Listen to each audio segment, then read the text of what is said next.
গোহারান হেরেছেন কোনোদিন? ভীষণ যন্ত্রণা। আর হেরে যাওয়া স্বামীদের তো যন্ত্রণাটা আর একটু বেশি। আমি একজন হেরে যাওয়া স্বামী। এই হেরে যাওয়া আপনাদের ভালো লাগতে পারে, আমার তো মনে হয় ভালো লাগবে। দেখা যাক।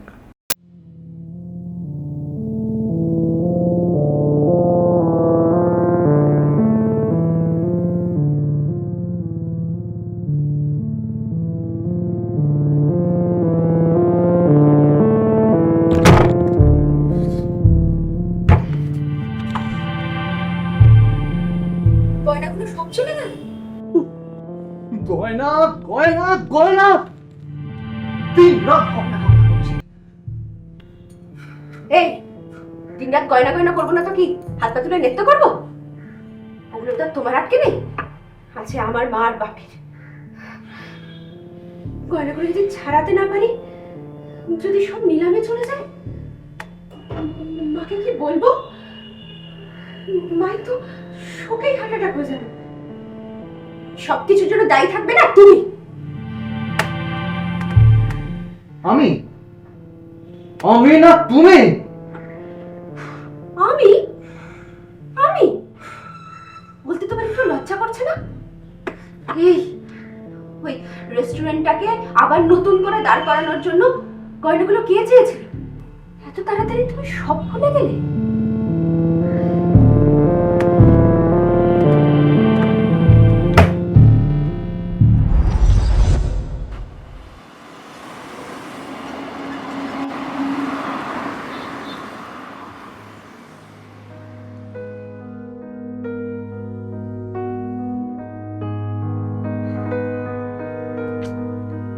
কি এত ভাবছো বলো তো? চাকরি বাকরি ছেড়ে চারিদিকে ধার দেনা করে একটা রেস্টুরেন্ট করলাম, বাড়িটাও বন্ধক দিলাম, চললো না।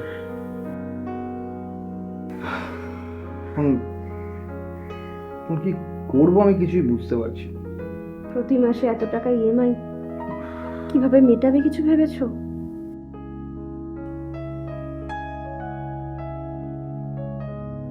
এখন আবার ইচ্ছা হয় যে একটা নতুন রেস্টুরেন্ট করি, মানে লোন নিয়েই করবো, কিন্তু একদম নতুন কারিগর নিয়ে নতুনভাবে রেস্টুরেন্টটা করবো। মানে এবার কিন্তু কিচেনটা তোমায় দেখাশোনা করতে হবে। হ্যাঁ, পুরো বাঙালি ডিশ হবে, মানে পুরোনো দিনের মা ঠাকুমাদের যে হাতের রান্না, একদম সেই ফ্লেভার। হ্যাঁ, কিছু কিছু ফিউশন ডিশও হবে। তুমি সমস্ত কিচেনটা দেখাশোনা করবে, পারবে তো? হ্যাঁ, মানে না পারার কি আছে? পারবে। মায়ের থেকে তো কত রান্নাই শিখেছি, মা তো ভালো রান্না করে। সেই তোমার গাছে কাঁঠাল গোপেতে। আরে টাকাটা আসবে কোত্থেকে? বলছিলাম, দেখো তোমার আর তোমার মায়ের তো অনেক গয়না, তা যদি ওই গয়নাগুলো বন্ধক রাখি, গোল্ড লোন নিই, তাহলে অনেক টাকা পাওয়া যাবে, অনেক টাকা পাওয়া যাবে। এখন তুমি তোমার মাকে একটু বলো না। দেখো তোমার মায়ের অবর্তমানে তার সমস্ত গয়নাই তো তোমারই হবে। একবার বলো না তোমার মাকে প্লিজ, যে গয়নাগুলো যদি উনি দেন তাহলে প্লিজ। মাকে বললে মা না করবে না, দিয়ে দেবে। কিন্তু যদি ফেরত দিতে না পারো? পারবো, অবশ্যই ফেরাতে পারবো। আর তুমি আমার উপর বিশ্বাস রাখো।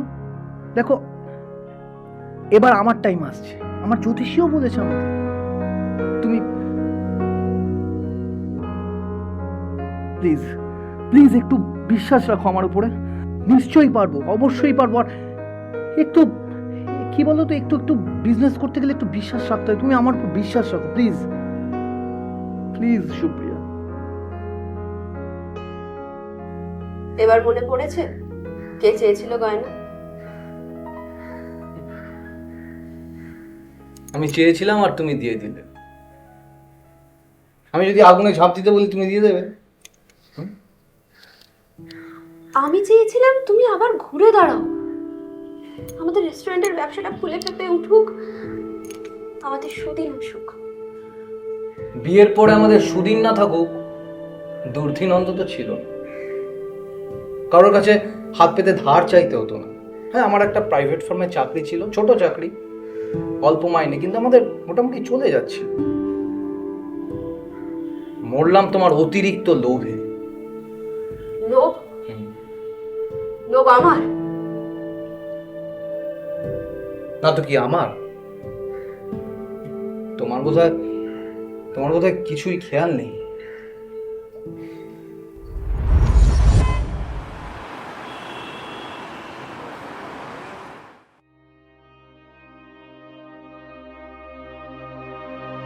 দেখো সুপ্রিয়া, আমি তোমার একটা কথা বলি, সেটা হচ্ছে যে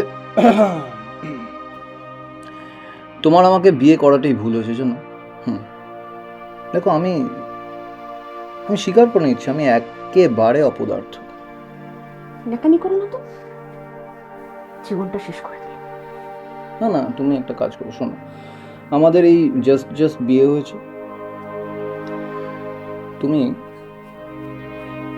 আমাদের কোনো ইস্যুও নেই। তুমি যেটা করো সেটা হচ্ছে যে তুমি আমাকে ডিভোর্স দিয়ে চলে যাও এখান থেকে। মানে আমি বলছি, তাহলে তুমি অনেক ছেলেও পেয়ে যাবে, বিশ্বাস করো, যারা আমার থেকে বেশি যোগ্য, পয়সাওয়ালা। একদম ফালতু কথা বলবে না, একদম ফালতু কথা বলবে না। আমি তোমাকে ছেড়ে যাবো কখন বললাম গো? আচ্ছা, তুমি তো চাইলে তুমি এখনো অনেক কিছু করতে পারো, এত কাওয়ার্ড কেন তুমি? যে চাকরিটা তুমি করছো, ওই ঢপের চাকরি করে তোমার কিছু হবে না। তুমি চাইলে এখনো একটা নতুন করে একটা বিজনেস স্টার্ট করতে পারো। বিজনেস স্টার্ট করতে ক্যাপিটাল লাগে। আমার ক্যাপিটাল কোথায়? এই বাড়িটা, এটা মর্টগেজ রেখে লোন নাও। মর্টগেজ? মর্টগেজ মানে শোধ করতে পারবো তো? তো নেগেটিভ ভাবলে না, জীবনে কোনোদিন তোমার কিচ্ছু হবে না। আরে বাবা, রিস্ক না নিলে তুমি বড় হবে কি করে? আচ্ছা শোনো না, বলছি যে কিসের ব্যবসা করা যাবে বলো তো? রেস্টুরেন্ট। খেয়াল করে দেখো, এই তল্লাতে কিন্তু একটাও ভালো রেস্টুরেন্ট নেই। ঠিকভাবে চালাতে পারলে রমিয়ে চলবে 2 বছর। ঠিক 2 বছরের মাথায় দেখবে আমাদের নতুন 4 চাকা হয়ে গেছে। কতদিনের স্বাদ আমার একটা রেস্টুরেন্ট খুলবো।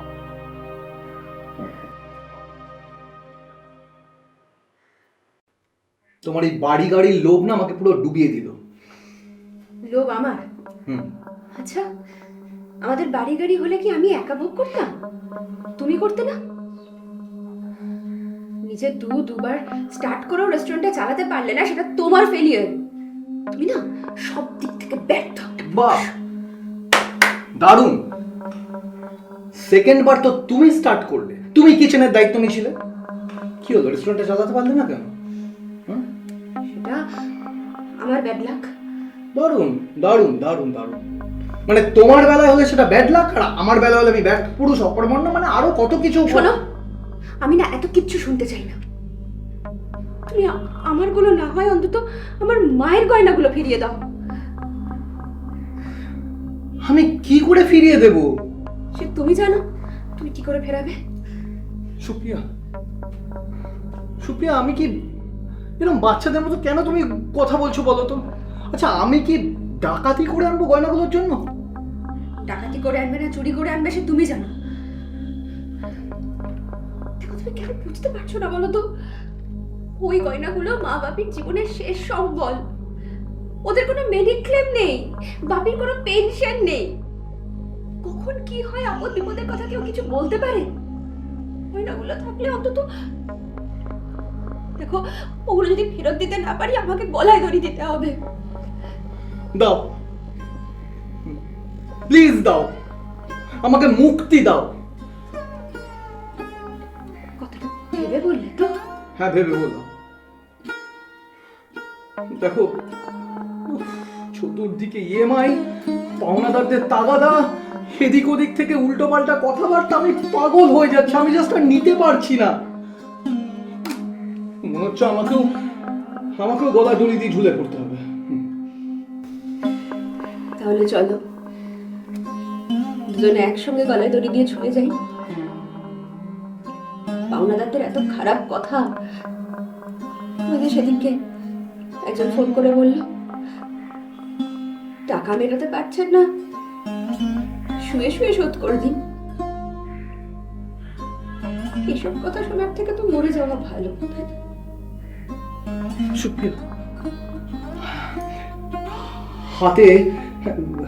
হাতে এখনো একটা দিন আছে।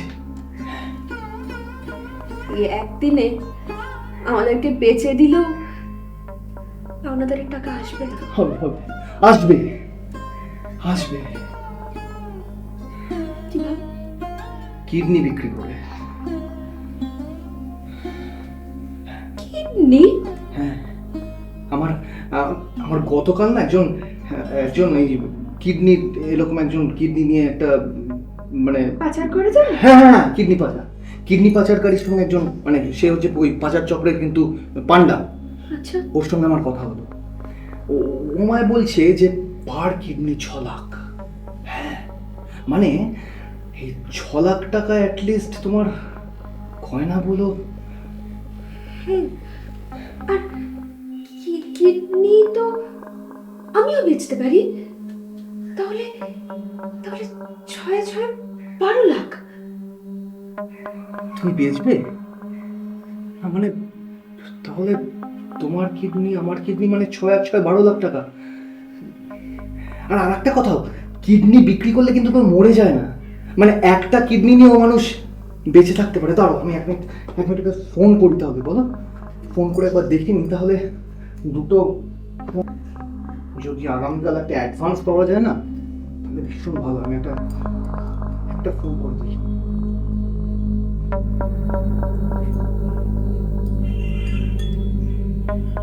হ্যাঁ, সন্তুবাবু নমস্কার, আমি তমাল বোস বলছিলাম। ওই গতকাল গিয়েছিলাম আপনার কাছে কিডনির ব্যাপারে। হ্যাঁ, বলছি দাদা, আমার কোনো অসুবিধা নেই, মানে আমি আমার কিডনি দিতে চাই।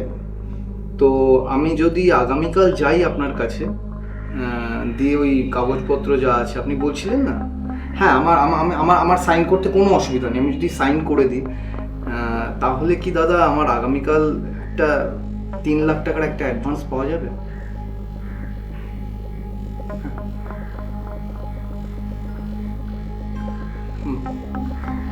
ও হবে না? না, মানে আমার খুব দরকার ছিল আসলে। ও কাগজপত্রে সাইন করতে হয়, মেডিকেল টেস্ট হবে, মানে তাহলে তো একটা লং প্রসেস নাকি? তোমার আগামীকাল কি প্রয়োজন ছিল টাকাটা দাদা? আচ্ছা ঠিক আছে, আমি দেখে নিচ্ছি। ঠিক আছে, হ্যাঁ, ফোন করবো।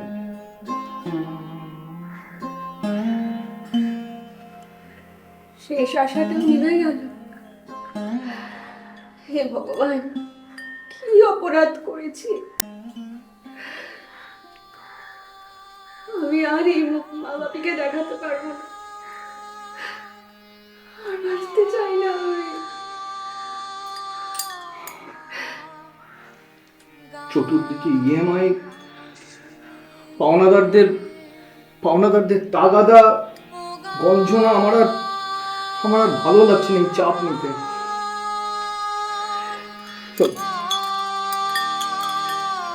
চলো আমরা দুজনেই শেষ হয়ে যাই।